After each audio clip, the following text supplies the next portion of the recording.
Good morning class. आज मैं आपके सामने एस्से का टॉपिक, जो कि आज करंट अफेयर के तौर पे देख भी रहे हैं आप लोग, कि आज चारों तरफ से युद्ध के बादल मंडरा रहे हैं। कुछ ही क्षणों में लोग कहते हैं लगता है विश्व युद्ध तृतीय प्रारंभ होने वाला है। फिर दूसरी तरफ कहते हैं नहीं, बस सहम गए, डर गए। इन्हीं के आधार पर ये मैं आपको दे रही हूँ कि युद्ध की यथार्थता भी शांति की आवश्यकता को कम नहीं कर सकती। आज कितनी भी युद्ध की यथार्थता अर्थात वास्तविकता चारों तरफ से दिखाई क्यों न पड़ रही हो, लेकिन जो शांति की है आवश्यकता, वह उसे कम नहीं किया जा सकता।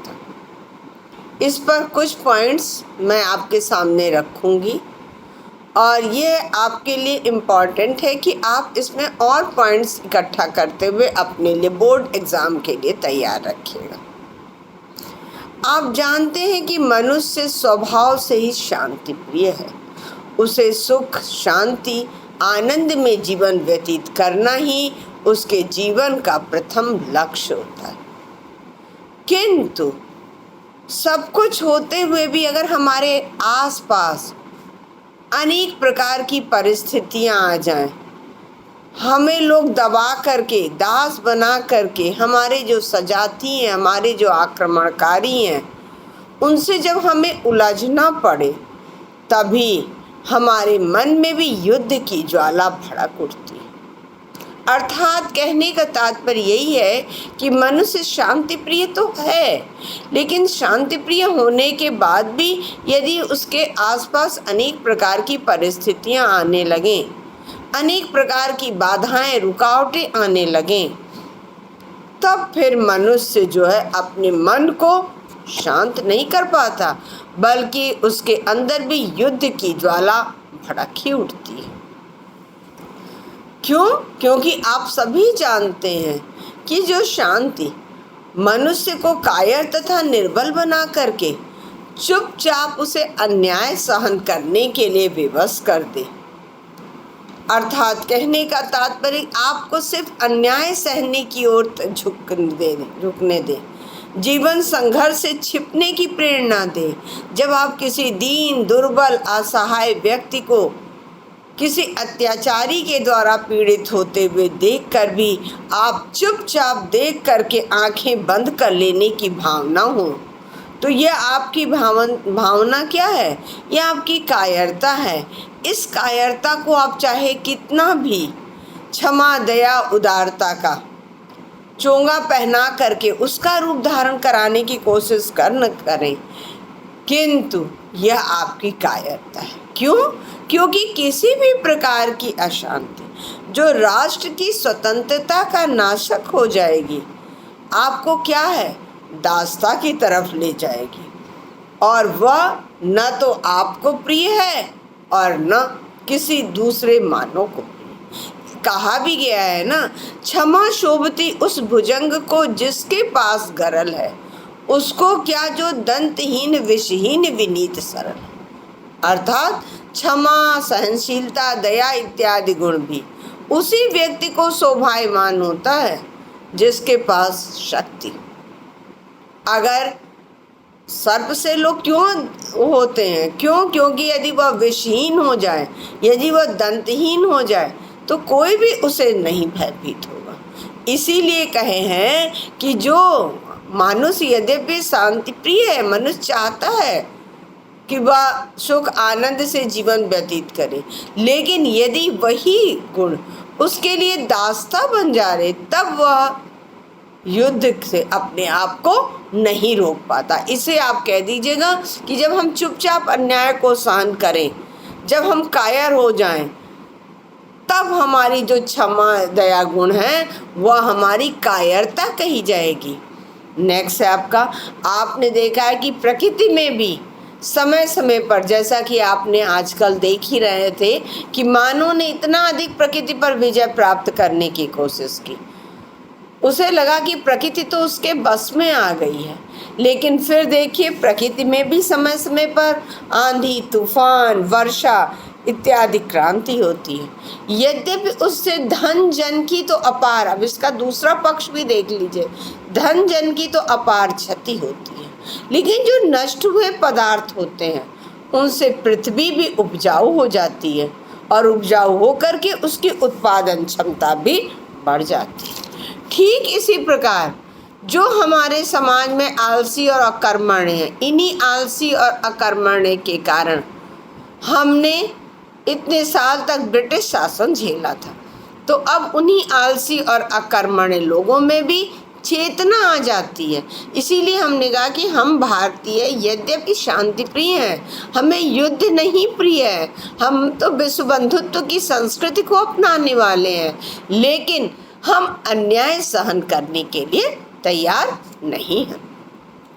और इतना आप सभी जानते हैं, नेक्स्ट पॉइंट है कि कोई कितना भी शक्तिशाली एवं अहंकारी क्यों न हो जाए, कितना भी अभिमानी क्यों न हो जाए, लेकिन वह खुशी खुशी युद्ध में कूदना नहीं चाहता। यद्यपि उसके अंदर का जो अभिमान है, उसके अंदर जो आपने देखा ही है कि हमेशा कहा गया कि जो विस्तारवादी नीति है उसके कारण वह यद्यपि आगे बढ़ना तो चाहता है, लेकिन वह खुशी खुशी कूदना नहीं चाहता। उदाहरण के तौर पर आप हिरोशिमा नागासाकी को लुक करिए, जिन्होंने अपार धन जन सब चीज की हानि, ज़्यादातर खंडहर बना दिए गए पूरे देश, लाखों परिवार, बड़े बड़े प्रासाद, प्रासाद माने महल, बच्चों नारियों पर अनेक प्रकार के अत्याचार, और काफी समय तक अभी तक भी होते चले आ रहे हैं। कौटिल्य जो सबसे बड़े राजनीतिज्ञ हैं, कई लोगों ने कहा, लेकिन मैं यहाँ पर कौटिल्य का उल्लेख कर रही हूँ कि जब तक शांति के सारे मार्ग बंद ना हो जाएं, तब तक युद्ध को अंतिम विकल्प रखना चाहिए। अर्थात जो कि साम दाम दंड भेद चारों नीति को अपनाने वाले महान राजनीतिज्ञ हैं, उनका भी कहना है कि पहले हमें हर तरफ से शांति का ही मार्ग अपनाना है, और जब वहाँ पर भी समाप्त हो जाए तब युद्ध को अंतिम विकल्प रखना चाहिए। आप सभी महाभारत से भी अवगत होंगे।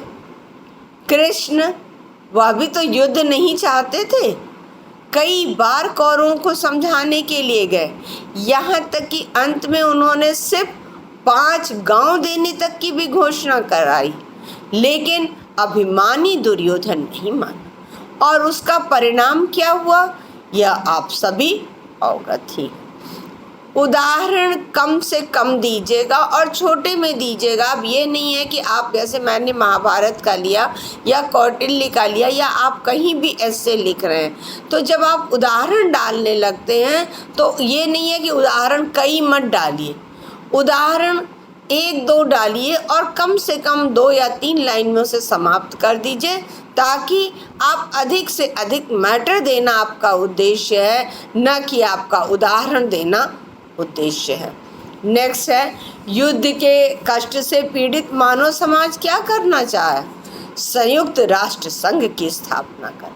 वह संयुक्त राष्ट्र संघ की स्थापना क्यों करना चाहता था? इसलिए करना चाहता था ताकि संसार का कल्याण हो सके। और यह कार्य क्या है? युद्ध रोकने का प्रयत्न करे, पहली चीज। दूसरी चीज, प्रत्येक राष्ट्र एक दूसरे राष्ट्र को सहायता का वचन दे, समूचे संसार को एक विशाल समाज में बांधने का प्रयास किया। अब अंत में मैं आपको निष्कर्ष के रूप में ये देने चाहती हूँ कि व्यक्ति के अंदर लालसा कहते हैं लोभ लालच, वो लालसा क्या है? एक घाव के समान हो गया, और संसार रूपी शरीर पर, अर्थात कहने का तात्पर्य कि शरीर की तुलना किससे की गई? संसार से की गई, और लोभ लालच की क्या की गई? उसे एक घाव की तरह प्रयोग किया गया। तो कह रहे हैं कि व्यक्ति के अंदर लालसा जो है ये एक बहुत बड़ा घाव है, बहुत बड़ा, बहुत पीड़ादायक घाव हो गया है, और यह संसार रूपी शरीर पर अपने आप फूट पड़ता है। अतः संसार रूपी शरीर पर इस घाव को निकालने में, उठने में किसी प्रकार का किसी को प्रयास नहीं करना पड़ता, बल्कि यह अपने आप फूट पड़ता है। और कई बार एक साथ कई स्थानों पर युद्ध उसी फोड़े का प्राथमिक ऑपरेशन यानी उपचार है। अर्थात व्यक्ति के अंदर जो लालसा है, जो एक राष्ट्र की लालसा है, वो क्या है? एक घाव की तरह है और वह संसार रूपी शरीर पर अपने आप फूट पड़ता है। पहली चीज। दूसरी चीज, एक ही समय शरीर के कई स्थानों पर फूट पड़ता है। और पहली चीज और दूसरी चीज होता है, युद्ध क्या करता है? उसी फोड़े का एक सामयिक ऑपरेशन है। यह आवश्यक भी है। अब यहाँ पर ये उन्होंने बोला कि यह आवश्यक भी है, नहीं तो सारा संसार जड़, दास, आलसी तथा शिथिल होकर समाप्त हो जाएगा। क्यों? क्योंकि जो शरीर पर फोड़ा हुआ है, उस फोड़े का यदि हम उपचार नहीं करेंगे तो वह क्या करेगा? फोड़ा धीरे धीरे वह और फैलते हुए पूरे शरीर को विनष्ट कर देगा। इसीलिए युद्ध को उन्होंने क्या माना? एक ऑपरेशन के तौर पर माना है और उस फोड़े का हमें सामयिक समय समय पर ऑपरेशन कर देना चाहिए। नहीं अगर करेंगे तो पूरा संसार क्या होगा? जड़, दास, आलसी और शिथिल होगा। कायरता जो है वह मानव को सुस्त, विलासी और दुर्बल बना देती है। युद्ध उसकी दुर्बलता दूर कर उसमें नवजीवन, नई शक्ति तथा नवचेतना देता है। यह सब कुछ होते हुए भी हम भारतीय शांति प्रिय हैं। इसलिए हम यद्यपि शांति को ही अपने जीवन का चरम लक्ष्य मानते हुए उसके लिए हर प्रकार से प्रयास करेंगे, लेकिन जो अनेक प्रकार की परिस्थितियां आएंगी, अनेक प्रकार की बाधाएं आएंगी, उन बाधाओं का सामना करने के लिए यदि मुझे युद्ध रूपी सामयिक ऑपरेशन की आवश्यकता पड़ती है तो वह हम करेंगे। इसीलिए कहा गया कि युद्ध की यथार्थता भी, अर्थात उसकी वास्तविकता भी शांति की जो आवश्यकता है उससे कम नहीं है। अर्थात शांति की आवश्यकता है। हम शांति प्रिय देश के निवासी हैं और हम शांति ही चाहते हैं, किंतु समय समय पर जिस प्रकार की परिस्थितियां होंगी उसको उन्होंने कितने अच्छे से उदाहरण दिया आपको कि शरीर को आप संसार मान लीजिए और जो हमारे अंदर की लालसा है उसको आप एक फोड़े की तरह मान लीजिए। जिस प्रकार से उस शरीर पर जो निकला हुआ फोड़ा है उसका यदि हम इलाज नहीं करेंगे तो वह बढ़ता चला जाएगा, वह हमारे शरीर के अंग को पूरी तरह से शिथिल कर देगा। ठीक उसी प्रकार से उस समय युद्ध को उन्होंने एक सामयिक यानी समय की आवश्यकता के अनुसार ऑपरेशन के रूप में माना है ताकि उसका फिर इलाज किया जा सके। हाँ क्लास, अब आपसे ये कहना कि आप इन पॉइंट्स को देख लीजिए। इनके अनुसार अर्थात प्रकृति की भी है कि जब हम प्रकृति पर बहुत अधिक हावी होने लगते हैं तो वह किस प्रकार से करती है, और दूसरी तरफ से युद्ध जो है के लिए आपने उदाहरण दिया कि हम भारतीय, चाहे वह कौटिल्य का, चाहे महाभारत या जो भी आपको याद आए उनके अनुसार आपने किया कि यद्यपि हम शांति प्रिय हैं लेकिन हम किसी से डरने वाले नहीं हैं। क्यों? क्योंकि आपने क्षमा शोभती उस भुजंग को द्वारा आपने स्पष्ट भी कर दिया। इसी कारण से युद्ध परिस्थितियों की मांग के अनुसार यदि आवश्यक होगा तो उससे हम पीछे नहीं हटेंगे। इसको आपको स्पष्ट करना होगा और इसे आप पॉइंट्स अपने अनुसार तैयार करिएगा। क्यों? क्योंकि ये आपको आज के जो कहा जाए ना करंट अफेयर के इस अनुसार अनेक प्रकार से आप देखते हैं हर तरफ दिखाई जा रहा है कि युद्ध आज समय की मांग है। तो क्यों समय की मांग है? क्यों इन प्रकार की परिस्थितियां हुई जिनके कारण कि आपको लगता है कि युद्ध आवश्यक है या नहीं है? जिस भी पॉइंट पर रहेगा या तो आप कहिएगा कि आवश्यक है या तो फिर आप कहते हैं यदि नहीं आवश्यक है तो पूरे उसको पॉइंट्स के अनुसार स्पष्ट करिएगा। लेकिन यदि आप कहते हैं कि आवश्यक नहीं है, धन जन की हानि होती है और इस प्रकार जो भी परमाणु बम इत्यादि प्रयोग होते हैं उससे आगे आने वाली संतान जो कि आप हिरोशिमा नागासाकी का लेते हैं, लेकिन वहाँ पर ये ध्यान दे दीजिएगा क्यों क्योंकि जो आपने ये दे दिया है क्षमा शोभती उस भुजंग को, कि अर्थात आप शांति प्रिय तो हैं, लेकिन शांति प्रिय होकर के अगर आप विशीन विनीत सरल हो जाएंगे तो वो आप दुर्बलता इत्यादि के आधार पर, तो जो भी पॉइंट दीजिएगा उसे आप पूरी तरह से स्पष्ट करते रहिएगा। हम आपको जो असाइनमेंट लिखा जाएगा या क्वेश्चन, उसमें हम लिख करके दे देंगे और आप एक बार इसे सुनने के बाद फिर उसके अनुसार अपने अनुसार करिएगा।